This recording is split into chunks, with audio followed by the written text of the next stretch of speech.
9 people, 3 teams, 1 goal.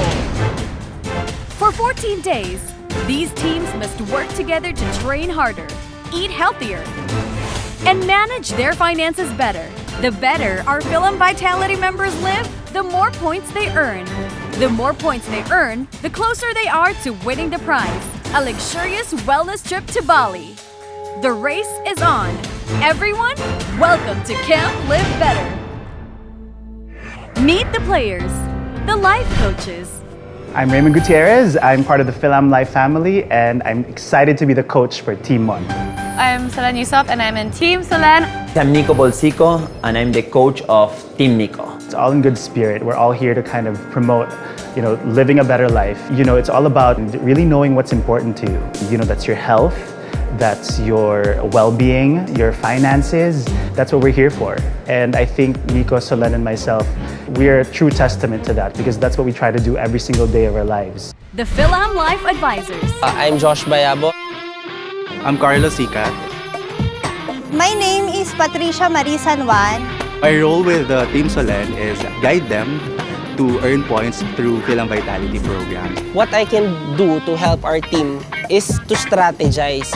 Maximize yung mga points na kailangan namin para sa Film Vitality Challenge. The Film Vitality members. I'm Arnold Damian, 23 years old. I joined this camp kasi before, sobrang hilig ko sa fast food. Mahilig ako magpuyat, lagi ako may sakit. Na-ER ako. Sabi, meron daw akong early signs ng mild stroke. 23 years old, pero mild stroke. Kaya ito, natauhan na ako na kailangan ko na talagang ibalik sa track yung health ko. I'm Abby, 32 years old. Nakita ko kasi itong contest na to as a means na maging mas wide yung reach ko sa personal kong advocacy na i-convince yung tao na we don't need to be a celebrity to be fit. We can do it in our everyday choices. I'm Arman Santos. I'm 28 years old. I am the breadwinner of the family. I pledge to live better for nanay and tatay. Together, they will wear their team colors proud. First, we have Team Mond. For me, Mond is the best influencer para ma-embody yung Camp Live Better spirit. I was coming from a place where I felt very unhealthy. I was unhappy, and I just wanted to live my life better. Nagulat ako kasi ang laki ng improvement niya kasi napapanood ko siya sa TV before. Tignan mo naman siya ngayon, grabe. Talagang may inspire ka sa kanya. Next is Team Solenn. Team Solenn, na-achieve ko yung goal ko. I could tell that they were very confident and they were very game. They're actually equally competitive as me. They really wanted to win. And last but not the least, Team Nico. What I love about Team Nico is like the set of skills that each of us has are completely different. Team Nico is Team Makulit. Our team will be called San Balls. So actually, it's Santos, San Juan, and Bolzico. The game proper. To earn more points throughout this 14-day boot camp, the contestants will go through challenges designed to help them live better, powered by Film Vitality. Film Vitality is actually a science-backed wellness program that helps you to become healthier. To win the competition, the teams must take on the 3 main components of the Vitality program. Know your health. For us to have that fitness goals, body goals, whatever goals na may kinalaman sa health and wellness natin, kailangan malaman natin kung nasan ba tayo ngayon. So basically, you just have to activate your account and then know your vitality age. When you say vitality age, it's actually the age of your body. So your goal is really to lower it down if it's higher than your real age.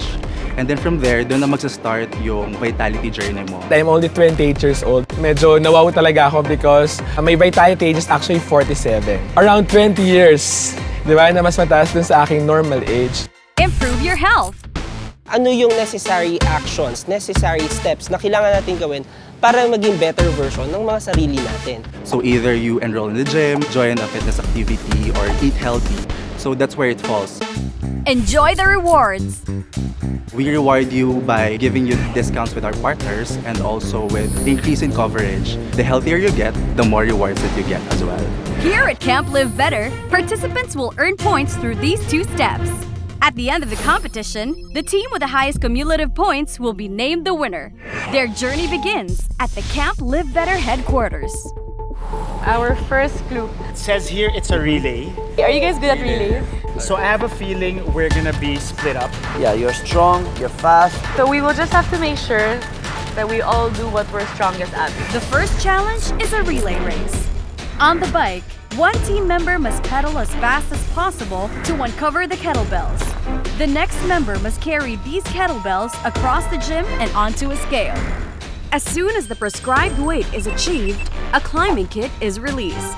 Inside it are climbing shoes and a chalk bag for the final member to use on the wall.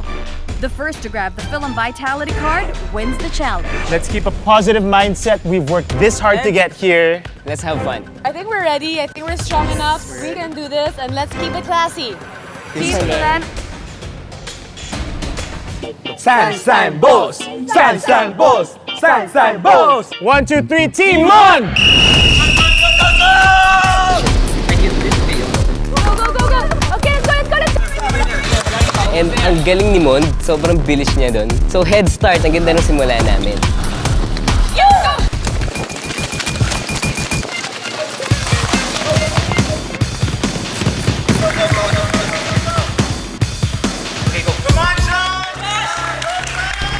Josh, he had a lead start, but I could tell that he was struggling. I decided to take the kettlebells because I feel like I go to the gym on a daily basis. It looked easier than it was. After my first run with the kettlebells, like my throat was super dry and I was already dying. Go Solenn! Go Solenn! What's the weight there? Eh? Go Solenn! Come on! Back to Argentina! Come on, baby! So I told Solenn, babe, I know your strength and you are going to be the bottleneck here. So you shouldn't be doing the weight. Dishes, baby, dishes that way, dishes that way. Kitchen, kitchen, that way, that way. But as usual, he doesn't listen to me.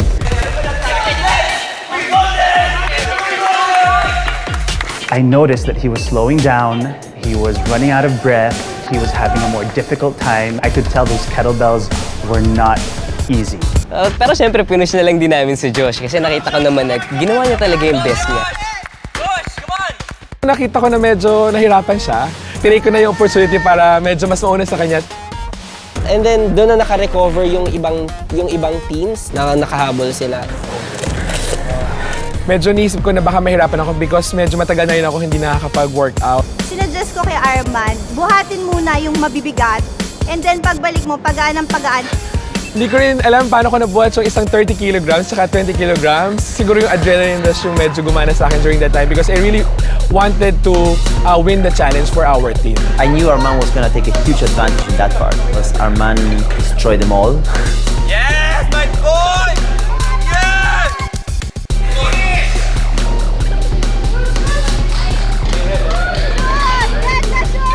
I arrived, I have so much time to do the climbing. I even look back and I still see the other guys bringing the weight. I even fell the first time and I was still alone in the climbing. That's how much difference we got with Arman there. I was actually thinking na nung umakyat si Nico, mahabol ko siya, pero ang hirap pala talaga ng wall climbing. By the time we got to the wall climbing, I could already see that Nico was like halfway up. But what I appreciate about Arnold is that he's a go-getter. You know, nothing in his way will stop him.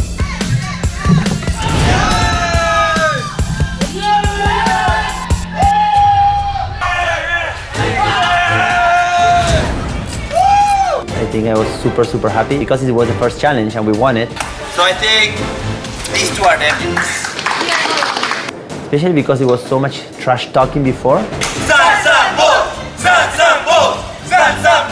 Well, I think Nico got lucky. He's actually not that strong. Watch out, Nico. Raymond said that? Okay, Raymond said that. So I hope he talked less. Team Mond and Team Nico, as much as I want to trash talk you, I won't. We like a good challenge. Wala silang masabi. This is the first day, so Yeah. we still have a lot of days. It's the first out of the rest of your lives of earning points. Will Team Nico remain on top? Or will Team Solenn and Team Mond overtake them? Find out on the next episode of Camp Live Better.